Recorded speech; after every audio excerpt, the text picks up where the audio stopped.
घर घर की समस्या, हर घर में आपको मरीज मिल जाएगा। अगर आपके घर में बीपी इंस्ट्रूमेंट है तो अगर आप चेक करके देखेंगे तो एक आधा पर्सन तो आपको ऐसा मिल जाएगा जिसका बीपी फ्लक्चुएटिंग है, या फिर पता चल जाएगा कि घर में कोई ना कोई हाई बीपी का पेशेंट है। हाइपरटेंशन, आखिर क्या है हाइपरटेंशन? यानी हाइपरटेंशन का मतलब है हाई ब्लड प्रेशर, यानी आपके ब्लड का प्रेशर का हाई होना। That is high blood pressure, that is hypertension.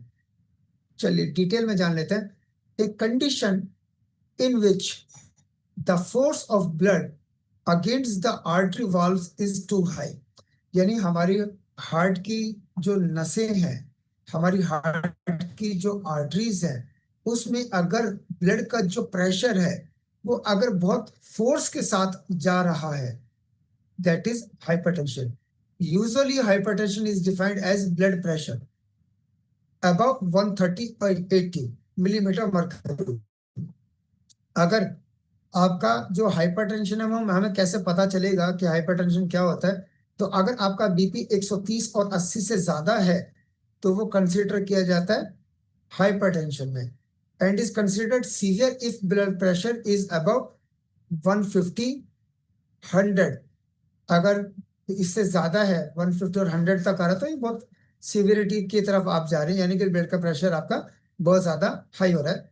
High blood pressure offer no symptoms, कभी कभी आपने देखा होगा आपको पता ही नहीं है, आपको लग ही नहीं रहा, ऐसी कि आपकी इम्यूनिटी बहुत ज्यादा स्ट्रांग है, आपको पता ही नहीं है। नॉर्मली जब हमारे यहाँ पर पेशेंट आते हैं डायग्नोज कराने के लिए और थेरेपी कराने के लिए, वो आते तो किसी और प्रॉब्लम की वजह से हैं, जैसे फॉर एग्जांपल किसी के लंबर स्पाइन में पेन है, वो आए लंबर स्पाइन में पेन के लिए, हमने उनका प्रॉपर डायग्नोज किया, और डायग्नोज करने का जो हमारा प्रोटोकॉल है, तो सबसे पहले पेशेंट का हम वेट और बीपी चेक करते हैं। तो बीपी में पता चला कि यार आपका तो बीपी 190/100 है। कह रहे सच्ची, मेरे को तो पता ही नहीं था। तो कई बार आपको सरप्राइजिंगली पता चलता है कि अच्छा मुझे बीपी का प्रॉब्लम है, मैंने तो आज ही चेक किया, मैंने तो कभी चेक भी नहीं कराया। तो कई बार आपको कोई सिम्टम्स नजर नहीं आएंगे, इसलिए आपको रेगुलर चेक करते रहना चाहिए। आपको सिम्टम्स नजर नहीं आएंगे ओवर टाइम इफ अनट्रीटेड, अगर उसके ऊपर ध्यान नहीं दिया गया, it can cause health condition. अगर आपको पता चल गया और आपने उसके ऊपर ध्यान नहीं दिया, such as heart disease and stroke. मैं अपने रिलेशन में बताता हूँ, मैं नाम नहीं लूंगा ना, मैं रिलेशन बताऊंगा। उनको बीपी रहता था बहुत ज्यादा, अराउंड 190 और 100 110, कभी 200। तो अपनी शेख ही मानते थे, अरे इतना तो आम बात है, हमें तो पता ही नहीं चलता। मैं उनसे कहता था, मैंने कहा, भैया जरा ध्यान रखो भी, आपका बीपी बहुत ज्यादा, जब भी आपका मैं चेक करता हूँ तो आपका बीपी बढ़ा ही हुआ, कुछ नहीं है, बस खाते पीते रहो, मौज मस्ती करते रहो, कुछ नहीं है। सडनली उनको मायोकार्डियल इंफाक्शन हुआ, यानी एमआई, यानी हार्ट अटैक। और इंस्टेंट एंजियोग्राफी करनी पड़ी। एंजियोग्राफी में पता चला triple vessel disease, severe triple vessel disease, यानी तीनों की तीनों नसें टोटली ब्लॉक्ड, और बाईपास सर्जरी करना पड़ा इतनी कम एज में। तो कई बार ऐसा होता है कि आपको सिम्टम्स पता नहीं चल रहा है आपकी बॉडी में, आपको फील ही नहीं हो रहा है कि मुझे बीपी है, लेकिन आपके घर में बीपी इंस्ट्रूमेंट होना चाहिए। आप एटलीस्ट, अगर आपको बीपी की प्रॉब्लम नहीं है तो महीने में एक दो बार आपने रैंडमली वैसे ही चेक कर लिया, और अगर बीपी की प्रॉब्लम है तो आपको उसके ऊपर ध्यान देके उसको ठीक करने की जरूरत है। ऐसा नहीं कि मुझे कोई पता ही नहीं चलता, कोई बात नहीं, मैं तो नॉर्मल ऐसे कर लूंगा। अब बीपी और शुगर, ये दो बीमारियां ऐसी हैं कि दीमक की तरह आपके शरीर को खा जाएंगी, और इसका जो इफेक्ट पड़ेगा आपकी बॉडी पे, आने वाली पीपीटी में मैं आपको बताने वाला हूँ। इसलिए आप लोग अपने बीपी पे जरूर ध्यान दीजिए। हार्ट डिजीज भी हो सकती है, स्ट्रोक भी हो सकता है। ऐसे बहुत सारे लोग हैं जो पैरालिसिस के पेशेंट आते हैं हमारे पास, उनको पता ही नहीं था कि उनको बीपी की प्रॉब्लम है, अचानक से स्ट्रोक हुआ, हॉस्पिटल लेकर के गए तो बीपी था 220 120। इतना हाई बीपी पे तो स्ट्रोक ही होना है, लेकिन उनको पता ही नहीं था। उनको लगा था कि सर में दर्द है, वो सर के दर्द की दवाइयां खा रहे थे, पेन किलर। अचानक से पता चला कि चक्कर आ रहे हैं, चक्कर आ रहे हैं, तो भाई हो सकता है गैस की वजह से होगा, सुबह से कुछ खाया नहीं उसकी वजह से आ रहा होगा। यानी कि खुद की रेमेडीज करना शुरू कर दिया instead of checking the blood pressure. अगर ब्लड बीपी चेक किए बिना अपनी रेमेडीज करे जा रहे हैं तो उससे फायदा नहीं होगा, बीपी का जो प्रेशर है वो तो डाउन नहीं होने वाला, तो स्ट्रोक भी हुआ। तो अब आपको पता चलना चाहिए कि आप बीपी के पेशेंट हैं भी या नहीं, तो आपको रेंडमली चेक कराते रहना चाहिए। Eating A healthier diet with less salt, exercising regularly and taking medication can help lower blood pressure. अगर आपको पता चल गया तो ठीक है, आपने नमक कम कर दिया, आपने आप रेगुलर एक्सरसाइज करने लग गए, या फिर आपने हेल्दी डाइट लेना शुरू कर दिया, आपने चिकनाई बंद कर दिया या मैदा वाली चीजें बंद कर दिया, तब ठीक है, आपने कंट्रोल कर लिया उसको। लेकिन पता चलने के बाद आपको एक्शन लेना जरूरी है। आखिर बीपी का जो मापदंड है वो क्या है?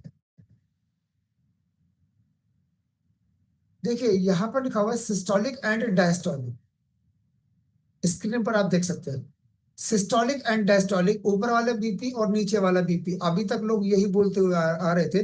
लेकिन अगर आप प्रोफेशनली काम कर रहे हैं ट्यान्स के अंदर, ट्यान्स इतने बड़े लेवल की कंपनी है, और इसमें अगर आप ऐसे शब्द इस्तेमाल करते हैं कि मेरा बीपी ऊपर वाला इतना रहता है, नीचे वाला इतना रहता है, तो इतने बड़ी कंपनी हमारे ली जिनोन सर ने बनाई है और आप प्रोफेशनली काम कर रहे हैं, तो ये छोटी छोटी चीजों का हमें ध्यान रखना चाहिए। सिस्टोलिक डायस्टोलिक बोलने में क्या जाता है, ऊपर वाला नीचे वाला बोलने के बजाय।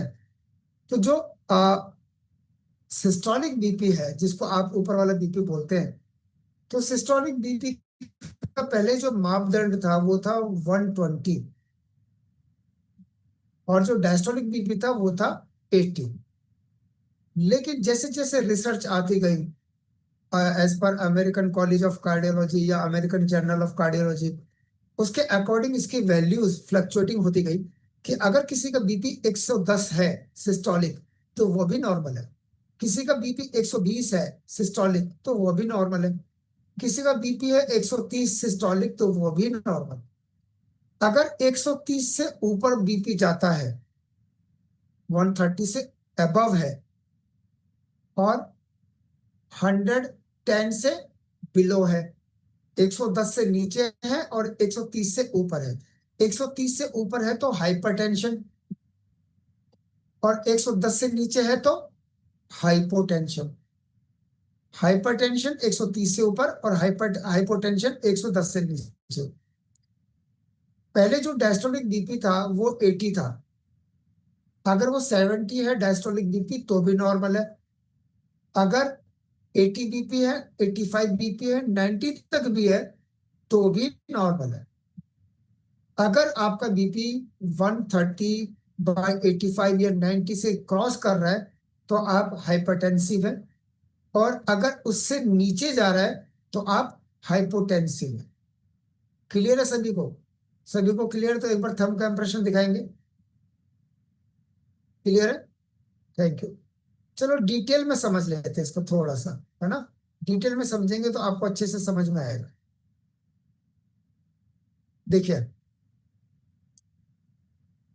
अब आप देख रहे हैं कि जो बीपी है, एक तो सबसे पहले इसको हम साइलेंट किलर बोलते हैं, क्योंकि साइलेंट किलर आपकी किडनी, हार्ट, नसें, सबको खराब करता है, और हमारी बॉडी पे क्या क्या इफेक्ट पड़ता है अभी हम इसके बारे में जानेंगे डिटेल में। हाइपरटेंशन यानी कि हाई ब्लड प्रेशर, और जब तब तब होता है जब जब आपकी जो ब्लड वेसल में ब्लड का फ्लो बहुत ज्यादा होता है, या 140/90 से ज्यादा पहुंच गया, तो आप हाइपरटेंसिव कहलाएंगे। और ऊपर वाला आप देख रहे हैं सिस्टोलिक है, सिस्टोलिक नीचे लिखा हुआ है मिलीमीटर मरकरी, और जो नीचे वाला है वो है डायस्टोलिक। तो ये मैक्सिमम रेंज है, इसके ऊपर है तो हाइपरटेंसिव है। सिस्टोलिक और डायस्टोलिक के बारे में जो मैं आपको बता रहा था, आप थोड़ा सा इसको डिटेल में आप समझेंगे। सिस्टोलिक जो उस फोर्स को मेजर करता है, जो ब्लड की पंपिंग को, जो ब्लड की पंपिंग के दौरान ब्लड की वेसल्स तक जाकर के टच होता है। जो डायस्टोलिक है वो मेजर करता है जो ब्लड वेसल्स में होता है, और वो उसकी वाल्व तक पहुंचता है सिस्टोलिक, और डायस्टोलिक पहुंचता है नीचे। और अब आप यहाँ पर देख पा रहे हैं हार्ट बीट के बिल्कुल बीचों बीच जब ब्लड प्रेशर कॉन्स्टेंटली हाई रहता है, कॉन्स्टेंटली हाई रहता है, लगातार रहता है, तो आर्टरीज की वाल्व को कंटिन्यूसली स्ट्रेन का सामना करना पड़ेगा, कंटिन्यूसली। और जरूरत से ज्यादा ये प्रेशर पड़ता रहेगा तो क्या करेगा, ये सीवियर हार्ट अटैक करेगा, क्योंकि जो वाल्व्स हैं वो धीरे धीरे धीरे धीरे डैमेज होने शुरू हो जाएंगी, है ना।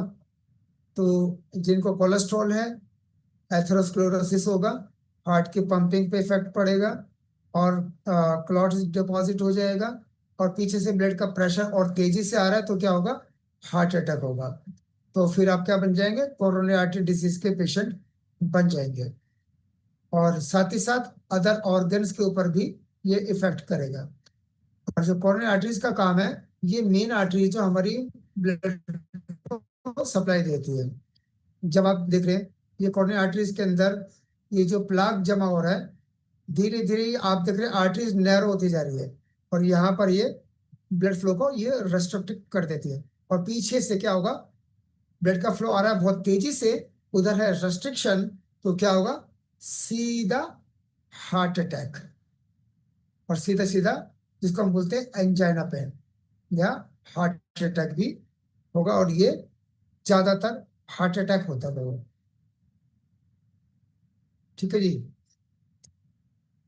जो जिसको बोलते हैं एथेरोस्क्लेरोसिस, जो नर्व को हमें डाउन कर देता है, यानी नर्व को कंप्रेशन कर देता है। वो अगर आपका कोलेस्ट्रॉल भी है और बीपी के पेशेंट है, आपको बहुत ध्यान देने की जरूरत है। आपको हार्ट अटैक होगा या फिर आपको स्ट्रोक होगा, और आप बॉडी पैरालाइज्ड आपकी हो सकती है। तो कॉजेज क्या क्या है, क्या क्या कॉजेज हो सकते हैं, उसके ऊपर हम बात करेंगे। तो however something may play a role in its development including, जैसे कि हाइपरटेंशन जिन लोगों को है, या फिर जो लोग स्मोकिंग करते हैं, तो आप देखेंगे जितने भी स्मोकर्स हैं 90% हाइपरटेंसिव है, यानी कि 90% स्मोकर्स को बीपी की समस्या है। दूसरा, अगर किसी का ओवर वेट है, वेट बहुत जरूरत से ज्यादा है, तो वो अपने वेट को कम करें, क्योंकि वेट भी, ओबेसिटी अपने आप में कॉज है हाइपरटेंशन के लिए। ओवर वेट आपका नहीं होना चाहिए, क्योंकि लास्ट टाइम मैंने अपनी पीपीटी में बताया था कि ओबेसिटी एक बीमारी नहीं है, ओबेसिटी कई बीमारियों का भंडार है। कितनी सारी बीमारी दे सकता है, जिनमें से एक हाइपरटेंशन भी है। लैक ऑफ फिजिकल एक्टिविटी, देखिए, आप सुबह उठे और अपना नहा धो करके तैयार होकर के आप अपनी गाड़ी में बैठ गए, या अपने टू व्हीलर पे, जो भी आपका कन्वेंस है उसके ऊपर बैठ करके चले गए, फिजिकल एक्टिविटी नहीं है। ये उन लोगों के लिए बहुत अच्छा है जो लोग मेट्रो से सफर करते हैं, या फिर ट्रैफिक में अपना पर्सनल व्हीकल यूज नहीं करते हैं, उनकी फिजिकल एक्टिविटी हो जाती है ना, कि मेट्रो स्टेशन तक जाना, पैदल आना, ये सब। तो लैक ऑफ फिजिकल एक्टिविटी, जो लोग घर से सीधा अपने टू व्हीलर पे या फोर व्हीलर पे बैठ करके जा रहे हैं डेस्टिनेशन पे, वहां पे मीटिंग दी, फिर आके घर आकर के फिर जाकर के सो गए, कोई फिजिकल एक्टिविटी नहीं है, तो उन लोगों को भी हाइपरटेंशन की प्रॉब्लम हो सकती है। और जो लोग बहुत ज्यादा चटपटा खाने के शौकीन है, उनको लगता है कि डेली कुछ ना कुछ चाहिए उनको जबरदस्त, है ना, उनको भी हाइपरटेंशन की शिकायत हो सकती है। और नमक तेज खाते हैं, नमक तेज खाते हैं और चटपटा खाते हैं, तो उनको बीपी की शिकायत हो सकती है। इसके अलावा और कॉज क्या है, उसके अलावा कॉज है ड्रिंकिंग टू मच अल्कोहल।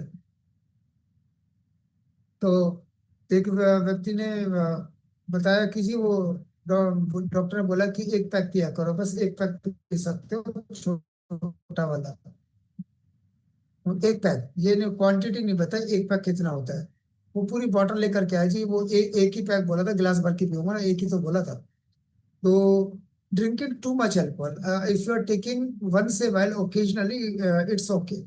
लेकिन अगर आप डेली आप ड्रिंक कर रहे हैं, तो उसका इफेक्ट आपको कोरोनरी आर्टरी डिजीज देकर ही जाएगा, आपको हाइपरटेंशन देकर ही जाएगा, आपको पता ही नहीं चलेगा। आपको पता नहीं चलेगा क्योंकि आप चेकअप ही नहीं करा रहे हैं, आपको पता ही नहीं है। और धीरे धीरे धीरे धीरे जैसे जैसे आपकी एज बढ़ती रहती है, वैसे वैसे ओल्ड एज भी एक अपने आप में कॉज है हाइपरटेंशन के लिए। If you are more than 40 और 50, तो आपको तो जरूर आपको चेक करते रहना चाहिए आप हाइपरटेंसिव है या नहीं। और कई बार आपके पेरेंट्स को, आपके मदर को या फादर को अगर बीपी की समस्या है तो आप भी हो सकते हैं अगला शिकार। That is heredity. अगर फैमिली में किसी को है, फैमिली हिस्ट्री है, तो आपको भी हो सकता है। ये कोई बड़ी बात नहीं है। तो आपको ध्यान रखना है कि मेरी फैमिली हिस्ट्री तो नहीं है, मैं बहुत ज्यादा चटपटा तो नहीं खाता हूँ, क्या मैं वाकई में फिजिकली एक्टिव हूँ, क्या मैं फिजिकल एक्टिविटी करता रहता हूँ, क्या एज पर BMI मेरा वजन तो ज्यादा नहीं है, या मैं स्मोकिंग तो नहीं करता। आपको इन सारी चीजों को ध्यान रखना चाहिए। और वन से वेल आपको, अगर आपका बीपी नॉर्मल है तो वन से वाला यू यू कैन चेक। अगर आपको बीपी की प्रॉब्लम है तो आपको रेगुलरली चेक करते रहना चाहिए। सिम्टम्स क्या होंगे, कैसे पता चलेगा कि आपको बीपी की समस्या महसूस हो रही है। तो ये समस्या तब महसूस होती है, देखिए आपकी इम्यूनिटी पे डिपेंड करता है। 140-90 तक आप बर्दाश्त कर लेते हैं, जैसे वो बढ़ने बढ़ने लगता है धीरे धीरे आपके अंदर सिम्टम्स आने लग जाते हैं। और जब 180 और 120 से ज्यादा पहुंचने लग जाता है तो सीवियर सिम्टम्स आने लग जाते हैं, जैसे कि आपको बहुत ज्यादा सर में दर्द होगा। आप हेड केयर कर लेंगे, थोड़ी देर कॉम्बी फिल्म ले लेंगे तो आपको लगेगा हाँ ठीक है। अगले दिन फिर से सर में दर्द हो गया, तो आप उसके कॉज पे जाकर के देखिए कि क्या, किस वजह से मुझे सर में दर्द है। अगर आपको चेस्ट पेन हो रहा है तो आप अपना बीपी चेक जरूर कीजिए। अपना लिपिड प्रोफाइल जरूर कराइए। जो आपका LDL लेवल है, LDL कोलेस्ट्रॉल, जो गंदा वाला कोलेस्ट्रॉल है, उसके ऊपर ध्यान देना जरूरी है। प्लस ट्राइग्लिसराइड, ट्राइग्लिसराइड भी आपका बढ़ा हुआ नहीं होना चाहिए, क्योंकि LDL और ट्राइग्लिसराइड अगर बहुत ज्यादा बढ़े हुए हैं तो वो क्या देते हैं, आपकी आर्टरीज के अंदर प्लाक देते हैं। और अगर आप हाइपरटेंसिव है और प्लाक डिपॉजिट है तो तैयार रहिए कोरोनरी आर्टरी डिजीज के लिए। उसके बाद जब आपका बीपी इतना बढ़ जाएगा, 180 और 120 अगर इतना पहुंच रहा है, तो आपको तुरंत एक्शन लेने की जरूरत है। क्योंकि आपको फील हो सकती है डिजीनेस। डिजीनेस यानी कि आपको कंपन जैसा फील होने लगेगा, आपको लगेगा कि आपका सर घूम रहा है, और आपका सांस भी फूलने लगेगा। आपको लगेगा यार मुझे सांस की प्रॉब्लम तो है नहीं, लेकिन आज मेरा सांस क्यों फूल रहा है, तो मुझे बीपी चेक करना चाहिए। अब ऐसा नहीं कि नहीं, ये तो अच्छा, घर के लोगों से आप किसी से पूछोगे यार मेरे को ना सांस लेने में कुछ अजीब सा लग रहा है, आज मेरा ना सांस फूल रहा है, तो घर वाले भी है ना अपने आप में वो कहते हैं जैसे कि वो, उनको पूरे सर्व ज्ञान है। वो अभी ना मौसम ऐसा चल रहा है बारिश का ना, इसलिए ऐसा लग रहा हो, अरे भैया चेक कर लो। एक दूसरे को हम सलाह देते रहते हैं बिना मतलब के, तो बिना मतलब के सलाह नहीं देनी है ना। तो क्योंकि वो ब्रीदिंग डिफिकल्टी है, उसको नहीं हो रही, फिर तो सबको होनी चाहिए, है ना। अब ऐसे नहीं कि तुमको ऐसा लग रहा है, अच्छा वो मौसम की वजह से होगा, बारिश का मौसम था ना, तो अपनी अपनी सलाहें देना बिना मतलब की शुरू कर देते हैं, भैया वो प्रॉब्लम है फिर सबको होगी। तो ऐसा नहीं, आपको तुरंत चेक करना चाहिए कहीं आपका बीपी तो नहीं बढ़ रहा है। नोजिया जैसा फील होगा, वोमिटिंग आएगी अगर आपका बीपी बहुत ज्यादा बढ़ गया, और आपको विजन में भी प्रॉब्लम आएगी, ब्लर विजन हो सकता है ना। और आपको धुंधला दिखाई तो देगा, साथ साथ आपको ऐसा लगेगा कि जैसे आपका विजन कम हो गया है। और एंजाइटी फील होगा, अगर आपका बीपी बढ़ गया तो आपको एंजाइटी की प्रॉब्लम भी होगी। एंजाइटी की प्रॉब्लम होगी तो फिर नींद भी नहीं आएगी, और जब नींद नहीं आएगी तो आपको स्मॉल इंटेस्टाइन इन्फेक्शन भी होगा। स्मॉल इंटेस्टाइन इन्फेक्शन होगा तो फिर गैस्ट्राइटिस भी होगी।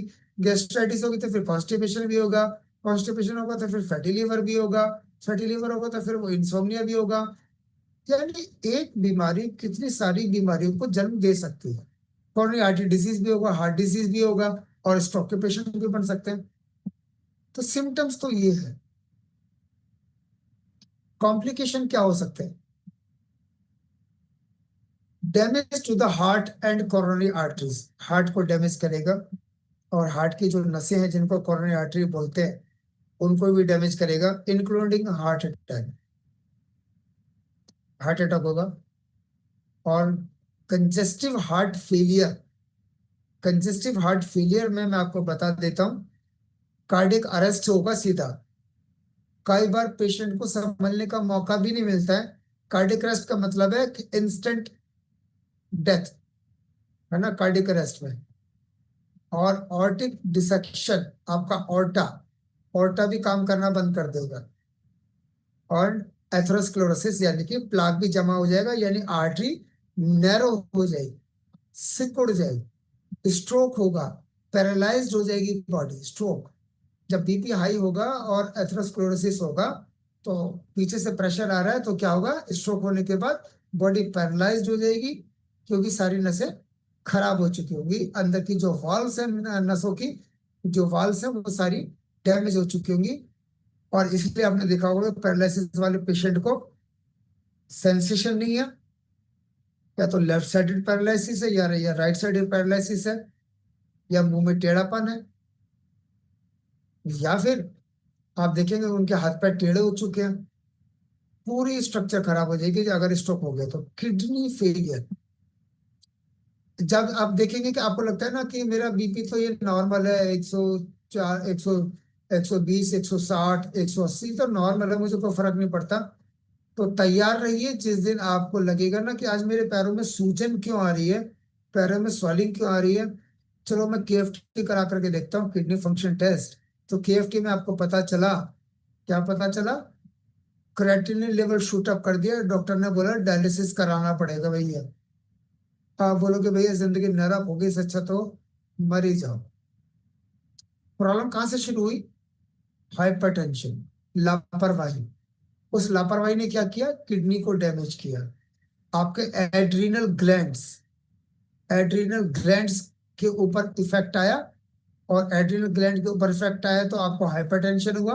क्योंकि लास्ट टाइम हमने बताया था ना ग्लैंड की एनाटॉमी के अंदर आपको, कि एड्रीनल ग्लैंड अगर काम करना कम कर दे तो आपको क्या क्या समस्याएं हो सकती है, जिसमें हाइपरटेंशन भी इंक्लूड था, अगर आपको याद होगा तो। ठीक है, तो किडनी डैमेज हुई, डैमेज, क्रेटिन लेवल बढ़ गया, क्रेटिन लेवल बढ़ गया तो डायलिसिस होना शुरू हो गया, एक बार, दो बार, फिर तीन बार, फिर फाइनली लास्ट लास्ट में किडनी ट्रांसप्लांट। लोगों के घर बिक जाते हैं केवल एक हाइपरटेंशन की वजह से। तो प्लीज लाइटली मत लीजिएगा, विजन लॉस,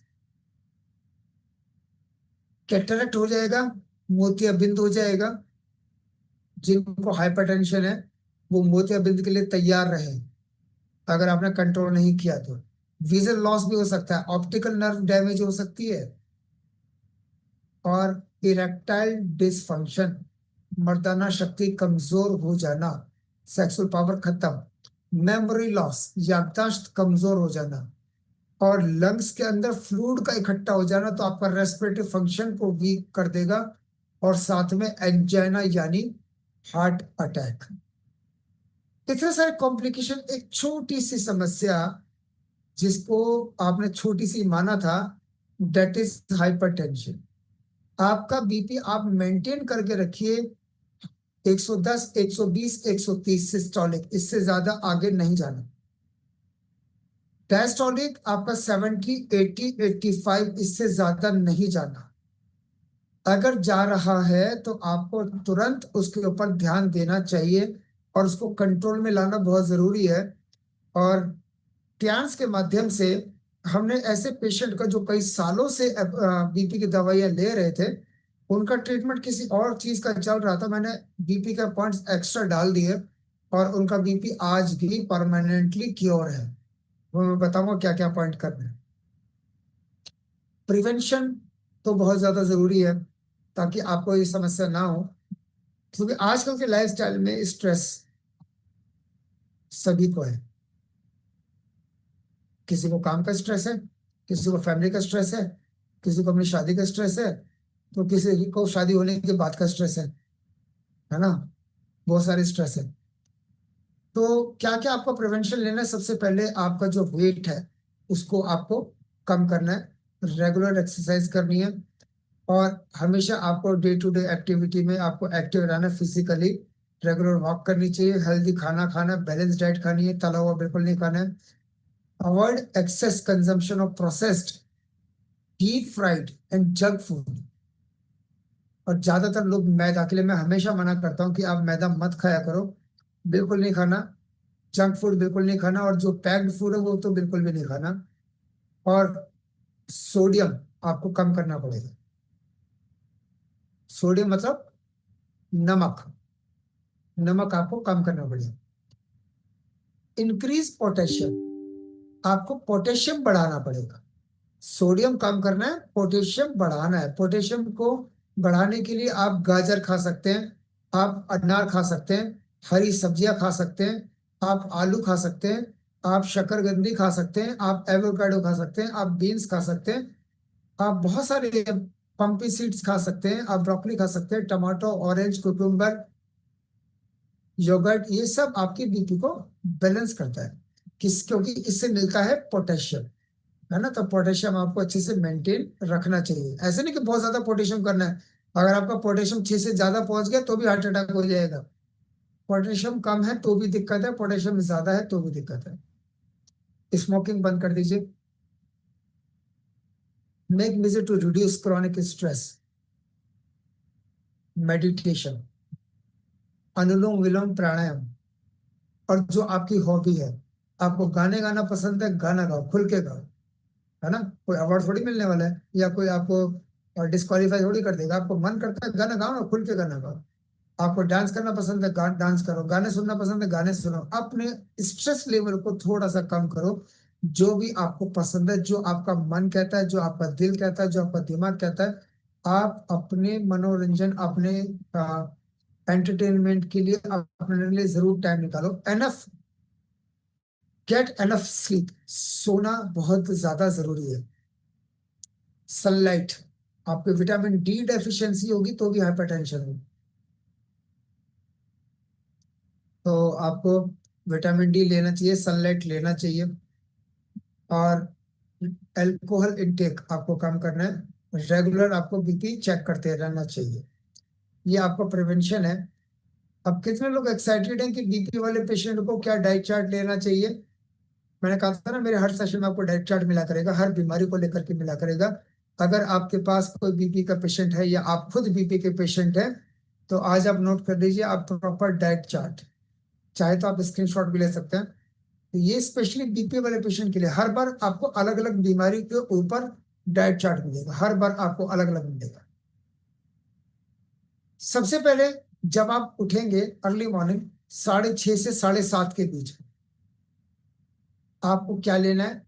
आपको गर्म पानी पीना है और उसके अंदर थोड़ा सा नींबू और थोड़ा सा काली मिर्च डालना है, और भीगे हुए बादाम और एक अखरोट, और या फिर ये ऑप्शनल है, हर्बल टी या लो सोडियम टी, या फिर टी पोली। टी पोली अर्ली मॉर्निंग आप सुबह 6:30 और 7:30 के बीच में आप ले लीजिए। वार्म वाटर लेने के बाद आपने आलमंड्स ले लिया, उसके थोड़ी देर के बाद आपने टी पोली ले लिया। टी पोली भी आप ले सकते हैं।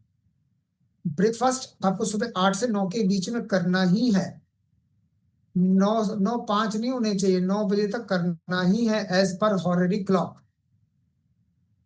उसमें क्या खाना है आपको? आपको ओट्स खाना है, चिया सीड्स खानी है, फ्लैक्स सीड्स खानी है, और डबल टोन्ड मिल्क, मलाई उतार के। अगर आपके पास घर में प्योर फुल क्रीम मिल्क आता है तो मलाई उतार के ले सकते हैं। और कोशिश करें कि वो आप जो आपका मिल्क आता है उसको रिप्लेस करके डबल टोन मिल्क अपने घर में मंगाना शुरू कर दीजिए। क्योंकि आपका जो दलिया बनेगा, जो ओट्स बनेगा, वो लो फैट मिल्क के अंदर ही बनना चाहिए। या फिर आप उसको पानी में भी बना सकते हैं, लेकिन पानी में तो आपका नमकीन दलिया बनेगा, दूध में तो फिर मीठा दलिया बनेगा नहीं। और चिया सीड्स भी डाल सकते हैं उसके अंदर, उसी में दलिया में डाल सकते हैं, आप ओट्स के अंदर डाल सकते हैं, ऐसा नहीं है। एक फ्रूट, जो भी मौसम का फ्रूट है वो आपको खाना जरूरी है सुबह ब्रेकफास्ट में। एक बनाना खा लो, एक एप्पल, या फिर पपाया यानी पपीता, और एक बॉइल्ड एग। या फिर बॉइल्ड एग में जो बीच वाला पोर्शन है, येलो पार्ट, वो निकाल देना। येलो पार्ट निकाल करके खाना है। अब ये नहीं कि मैंने बोल दिया है अंडा खाना तो फिर अंडा खाना कल से शुरू कर दें बिना पार्ट निकाले, तो आपका कोलेस्ट्रॉल भी बढ़ेगा फिर, है ना। वो गंदा कोलेस्ट्रॉल है। बीच वाला पार्ट निकाल देना। जो अंडा खाते हैं और जो अंडा नहीं खाते हैं, जो प्योर वेजिटेरियन है, वो लो फैट पनीर, 50 ग्राम लो फैट पनीर मिलता है मार्केट में। या फिर स्प्राउट्स, काले चने या मूंग की दाल भिगो करके स्प्राउट्स आप खाएं सुबह 8 से 9 के बीच में। ये आपका हेल्दी ब्रेकफास्ट हो गया। और अवॉइड क्या करना है आपको, सफेद ब्रेड, व्हाइट वाली ब्रेड घर में आनी नहीं चाहिए, और सॉल्टेड बटर नहीं आना चाहिए। जो आप अमूल का मक्खन खाते हैं ना, वो नहीं खाना है ना, बिल्कुल नहीं खाना है।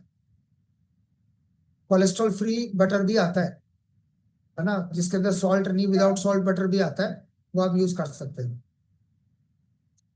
और जो प्रोसेस्ड सेरेल्स है वो नहीं खाना है। जैसे ना लोग मंगाते हैं मैं कि हम कैलॉग्स मंगा लो हमारे लिए, कैलॉग्स खाएंगे, ये खाएंगे, वो प्रोसेस्ड है, उसको नहीं खाना है। और मिड मॉर्निंग स्नैक्स में क्या खाना है आपको, 10:30 से और 11:30 के बीच में आपको छाछ पीनी चाहिए, बिना नमक मिलाए। क्योंकि छाछ में आप जैसे नमक मिला देते हैं तो जो गुड बैक्टीरियाज है वो खत्म हो जाते हैं। और उसके अंदर आप हल्का सा कुछ भी, गुड़, शक्कर, खांड, देसी खांड जिसे बोलते हैं, चीनी नहीं, कुछ भी अगर उसके अंदर ऐड करते हैं तो होता क्या है, जो आपके गुड बैक्टीरियाज है वो कई लाख गुना मल्टीप्लाई होते हैं, जो इंटेस्टाइन के लिए अच्छा है। जो डायबिटिक पेशेंट है वो मीठा बिल्कुल भी ना मिलाए, उनको फीकी छाछ पीनी चाहिए, बटर मिल्क, या फिर आप ले सकते हैं कोकोनट वाटर, जरूर लेना है। अगर लगता है कि नहीं ये बजट आउट हो जाएगा तो छाछ तो पी सकते हैं आप, है ना, तो घर में बन जाती है छाछ, वो पी सकते हैं। और साथ में क्या लेना है, क्यूक्यूम्बर, या फिर गाजर, या फिर कोई भी छोटा सा एक फ्रूट, कोई भी आपने छोटा सा एक गुआवा ले लिया, या फिर आपने गाजर कट करके रखी हुई थी, गाजर की स्टिक ले ली, या फिर आपने थोड़ा सा खीरा खा लिया, ये मिड मॉर्निंग में, यानी कि आपके बिफोर लंच। लंच में क्या खाएंगे आप, लंच में टाइम से करना है, 1 से 2 के बीच में 1 cup brown rice, brown rice, सफेद वाले चावल नहीं, ब्राउन राइस। चावल कई प्रकार के होते हैं, सफेद भी होते हैं, ब्राउन राइस भी होते हैं, ब्लैक राइस भी होते हैं, रेड राइस भी होते हैं। रेड राइस एक्सट्रैक्ट तो आपके पास है ना, पॉलीलेस, तो आपको ब्राउन राइस खाना चाहिए, ज्यादा कॉस्टिंग में ज्यादा फर्क नहीं आता। और या फिर अगर आप जो चावल नहीं खा सकते या चावल नहीं खाते हैं, 2 मल्टीग्रेन चपाती, 2 मल्टीग्रेन, आप अपनी लाइफ से प्योर गेहूं का खाना, प्योर गेहूं की रोटियां निकाल दीजिए, ठीक है ना। जो अभी आपके घर में रखा ना, जिसमें सिर्फ आपके पास गेहूं का आटा है, वो किसी ना किसी मंदिर में दान कर दो, अपने लिए घर पे मल्टीग्रेन ले आओ। अब शरीर के लिए कमा रहे हो, खाने के लिए तो कमा रहे हो, और उल्टे सीधा खा रहे हो, क्या बात है। खाने के लिए कमा रहे हैं और उल्टा सीधा खा रहे हैं और बीमारियां ले रहे हैं। अब खाने के लिए कमा रहे हो तो अच्छा खा लो ना, इसी के लिए तो कमाना है। और क्या लेना है आपको, 1 कप दाल लेनी है, या फिर राजमा, या फिर chole, boiled with less salt, बिल्कुल बॉइल्ड, इसके अंदर बिल्कुल ऑयल नहीं, बिल्कुल हल्का सा। आपने आधा चम्मच के अंदर पूरा जीरे का तड़का वड़का जो भी लगाना है वो लगाना चाहे तो लगा सकते हैं, लेकिन बॉइल्ड खाएं तो ज्यादा ही अच्छा है। 1 bowl of mix vegetable steam, या लाइटली सॉटेड। लाइटली सॉटेड का मतलब है आपने हल्का सा उसको आ, एक फ्राई पैन के अंदर, या फिर आप कोई कढ़ाई के अंदर आपने 2-3 ड्रॉप्स डाले, जो नॉन स्टिक होती हैं कढ़ाई वगैरह, उसके अंदर आपने उसको हल्का हल्का सा सॉटेड कर लिया, या फिर आप उसको हल्का सा स्टीम कर ले, ताकि आप उसको मिक्स वेजिटेबल को खा सके। सैलेड में आपको क्या खाना है जो अच्छा है बीपी के लिए, वो है आपका टमाटर, वो है आपका गाजर, और है आपका खीरा। ये 3 चीज आपको खाना चाहिए, क्यूक्यूम्बर, टमाटो और कैरेट, ये सैलेड में खाना है लंच टाइम में। Low fat curd, low fat curd आपको खाना है, यानी कि आपने आपके घर में फुल क्रीम दूध की दही नहीं जमानी है, क्योंकि जब दही आप जब बनाते हैं तो ऊपर, उसके ऊपर मलाई की पूरी लेयर जम जाती है, और उसी में आपका कोलेस्ट्रॉल वगैरह सब कुछ है, वो नहीं। लो फैट कर्ड आपको खानी है। यूज ऑलिव ऑयल, मैं प्रिफर करता हूँ कि ऑलिव ऑयल ही आप इस्तेमाल करें। वैसे तो आप कैनोला और मस्टर्ड ऑयल भी इस्तेमाल कर सकते हैं, और एक दिन में ज्यादा से ज्यादा 2 या 3 चम्मच आपको। और रिफाइंड तो बिल्कुल नहीं, स्ट्रिक्टली रिफाइंड डालडा बिल्कुल नहीं। अगर आप हाइपरटेंसिव हैं और वैसे भी ऑयल कम खाना है, तो ऑलिव ऑयल लिया हो ना भैया, कभी जिंदगी में देखो आपका हार्ट सेफ है तो आप जिंदगी भर काम कर सकते हो। अगर हार्ट सेफ नहीं है, किसी दिन हो गया कार्डियक अरेस्ट, फिर क्या होगा, एमआई हो गया, एंजाइना पेन हो गया, फिर क्या करोगे। तो यूज ऑलिव ऑयल। ये आप चाहे तो स्क्रीनशॉट ले सकते हैं, इसको कॉपी करना। आप 15 दिन में आप रिजल्ट देखना, 15 दिन में आपका बीपी कैसे डाउन आएगा अगर आप इस डाइट चार्ट के अकॉर्डिंग चलते हैं। आपका बीपी दवाइयों से कंट्रोल नहीं हो रहा, 100% कंट्रोल होगा 15 दिन में। आप रिजल्ट देखना इसका। इवनिंग स्नैक्स में क्या खाना है, रोस्टेड चना या मुरमुरे। मुरमुरे पफ्ड जो राइस होते हैं ना, कई जगह मुरमुरे बोलते हैं। और कलकत्ता में क्या बोलते हैं परिमल जी, जो मूढ़ी, मूढ़ी बोलते हैं ना आप, क्या बोलते हैं उसको कलकत्ता में, मूढ़ी, यस। हाँ, कई जगह मूढ़ी बोलते हैं, कहीं मुरमुरा बोलते हैं, कहीं कुछ बोलते हैं, कहीं मतलब आप समझ गए ना क्या खाना आपको। रोस्टेड चना खा सकते हैं, बहुत अच्छा है हेल्थ के लिए। क्या बोलते हैं परिमल जी, मूढ़ी बोलते हैं ना। हाँ ठीक है, अब मुझे भी याद हो गया, कई बार जा करके ना कि ये मूढ़ी होता है। ग्रीन टी आप ले सकते हैं इवनिंग में। आप चाय कम से कम कोशिश करें, क्योंकि कैफीन भी बीपी को बढ़ाता है। और आलमंड्स और वॉलनट्स ये आपको मुट्ठी भर के जरूर खाना चाहिए। Avoid salty snacks like chips, नमकीन और भुजिया, क्योंकि शाम को चाय का टाइम हो गया तो चाय के साथ क्या चाहिए यार, थोड़ी सी नमकीन लिया। वैसे बीपी के पेशेंट है, और थोड़े से चिप्स तल दो तो और ज्यादा मजा आ जाए, है ना। तो ये नहीं खाना है।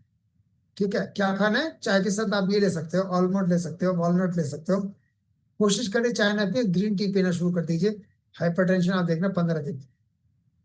रात को डिनर में कब तक करना है, अगर आपको 8 बजे से ज्यादा टाइम हो चुका तो डिनर स्किप कर देना, कुछ नहीं होगा।